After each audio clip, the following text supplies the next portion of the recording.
Bonjour à toutes et à tous, bienvenue dans Parigo. Aujourd'hui, vous le voyez, je suis monté sur roulette comme de plus en plus de citadins. Pourquoi un tel succès pour ces engins 100% électriques? C'est ce que je vous propose de voir avec moi aujourd'hui. Ils sont rapides, silencieux et aisément transportables. Monoroues, overboard et autres gyropodes séduisent de plus en plus de citadins pressés. Témoignages d'utilisateurs conquis. Ces nouveaux moyens de transport sont-ils vraiment accessibles à tous? Prix, maniabilité, une boutique spécialisée nous ouvre ses portes. Des trottinettes électriques en libre service disponibles 24 heures sur 24 à l'image de ce qui se fait déjà avec Vélib ou Autolib. Non, vous ne rêvez pas.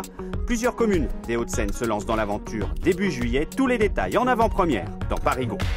Enfin, faut-il bannir ces nouveaux engins de déplacement des trottoirs? Que prévoit le code de la route? Entretien avec la prévention routière. Dans un instant, nous vous parlerons du prix et du danger de ces petits bolides 100% électriques. Mais tout d'abord, voyons pourquoi ils nous font tourner la tête. C'est un reportage de Céline Cabral et de Nicolas Metauer. C'était il y a 2 semaines, sur la place des Invalides. Des Parisiens empruntent le même tracé que les pilotes du championnat de la Formule E. Au quotidien, ils ne jurent que par l'électrique. Alors, pour découvrir ces nouveaux outils non immatriculés, nous avons suivi Silver, Maria et Cédric dans leur déplacement. Ce matin-là, dans le feu des passants, Silver part au travail à bord de sa gyroroue. La vitesse, on roule à 6 km/h sur les trottoirs. On est toléré aujourd'hui sur les pistes cyclables, donc on peut rouler jusqu'à 25 km/h. Bien entendu, on fait attention, on respecte les piétons. C'est leur espace de sécurité, mais en général, tout se passe bien. Ce wheeler, comme il aime à s'appeler, a fait l'acquisition de son engin il y a maintenant 2 ans lors de son arrivée à Paris. 1 700 €, c'est le prix d'achat de cette monoroue électrique.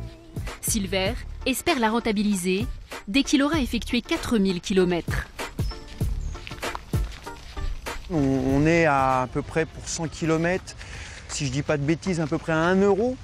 Donc vraiment, c'est génial. Et puis, en plus de ce côté pratique, il y a le parti ludique. Imaginez tous les matins faire du ski à Paris. Entre midi et 2, changement d'engin électrique. Silver initie son amie Maria au gyropode.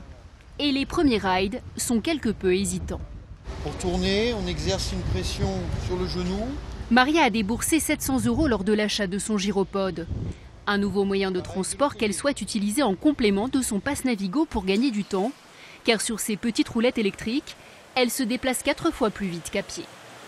Moi, je vais l'utiliser plutôt en moyen pour des courtes distances pour l'instant. Après, dans le futur, peut-être des plus longues distances. Pour faire 2-3 courses entre midi et 2, pour aller jusqu'au métro, pour faire un lien entre le métro et mon domicile ou mon lieu de travail.